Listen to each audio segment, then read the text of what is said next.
जय भोले शंकर कैलाशपति, हर हर महादेव। मित्रों, आज एक भोले शंकर कैलाशपति और माता पार्वती की बहुत ही अच्छी सुंदर कथा लेकर आया हूँ। एक बार की बात है जब माता पार्वती और भोले शंकर कैलाशपति दोनों कैलाश पे रहते हैं। आइए मित्रों, इस कहानी और कथा की शुरुआत करते हैं। उससे पहले अगर आप हमारे चैनल पर नए हैं तो प्लीज़ चैनल को सब्सक्राइब कर दीजिए और बगल में लगे बेल आइकन को प्रेस कर दीजिए ताकि जो भी इस तरह के कहानी वीडियो आए इसका नोटिफिकेशन सबसे पहले आपके पास जाए। आइए साथियों, बिना देर के हुए चलते हैं कहानी की तरफ। मित्रों, एक बार की बात है, माता पार्वती और भोले शंकर दोनों कैलाश पे विराजमान थे और माता पार्वती कहती है, हे स्वामी, मेरे को मानव लोक में जाने का मन कर रहा है।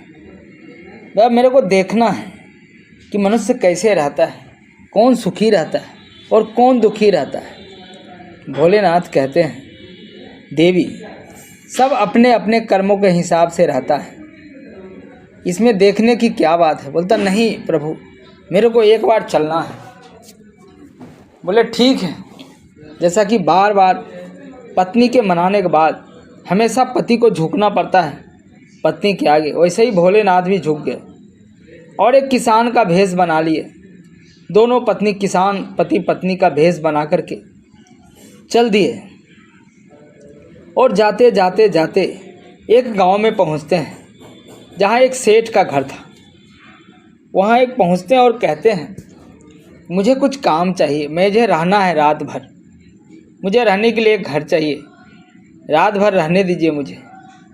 बोलो, सेठ बोला, ठीक है, रात भर आप रुक जाओ, कोई बात नहीं है, लेकिन देर रहेगा तो यहाँ काम करना पड़ेगा।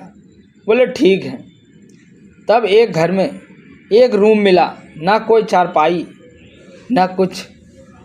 दोनों भोले शंकर और माता पार्वती उसमें विश्राम करते हैं। और जैसे सुबह हो गया, उस सेठ का नौकर आ गया भोलेनाथ के पास और कहता है, चलिए काम पर जाना है।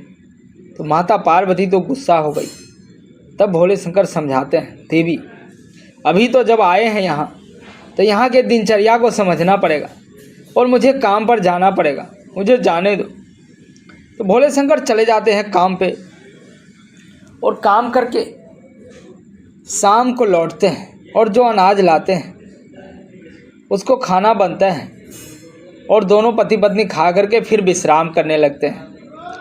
फिर सुबह जब हुआ, फिर भोले शंकर चले जाते हैं काम पे। उनको काम पे जाने के बाद गांव की एक औरत आती है और कहती है, तुम्हें पानी भरना पड़ेगा, पानी नहीं भरेगी तो फिर यहाँ से जाना पड़ेगा, घर खाली करो और जाओ यहाँ से। मजबूरन माता पार्वती को जाना पड़ता है पानी भरने के लिए और वो पानी भर के लाती है। उसके बाद जब भोले शंकर शाम को जब मजदूरी करके आते हैं तब बताते हैं ये सब कहानी। बोलते हैं, प्रभु आप चलिए यहाँ से, अब मैं यहाँ नहीं रहना चाहती, अब यहाँ से चलिए।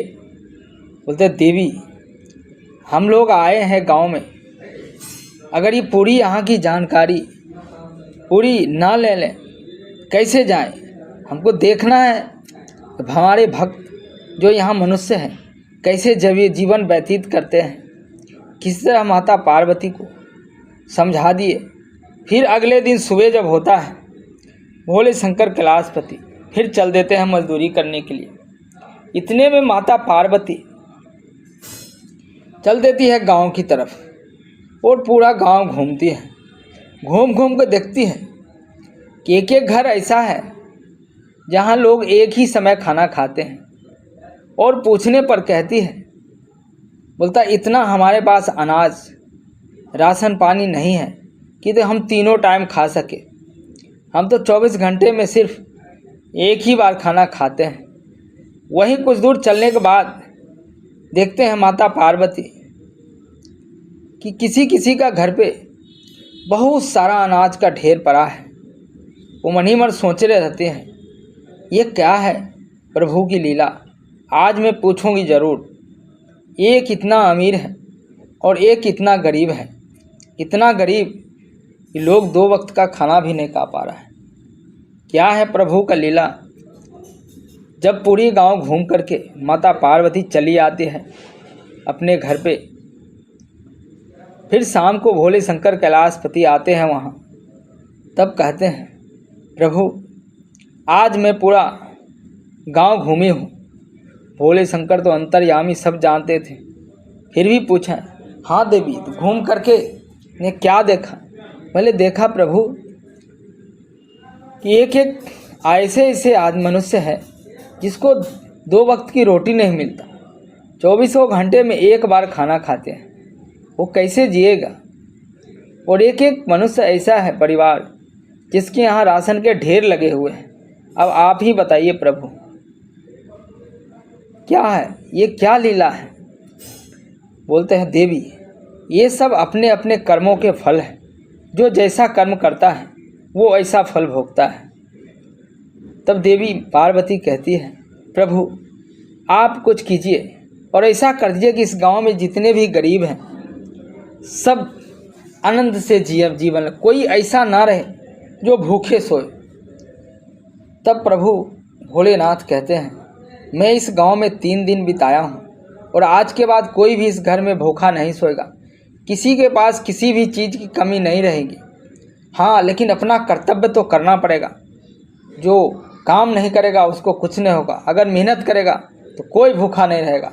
इतना कहने के बाद माता पार्वती और भोले शंकर वहाँ से अंतर्यामी हो जाती हैं। मित्रों ये छोटी सी कहानी कैसी लगी कमेंट्स करके ज़रूर बताइएगा। और भोलेनाथ और पार्वती का भक्त है तो एक बार ओम नमः शिवाय लिख दीजिएगा। जय भोले।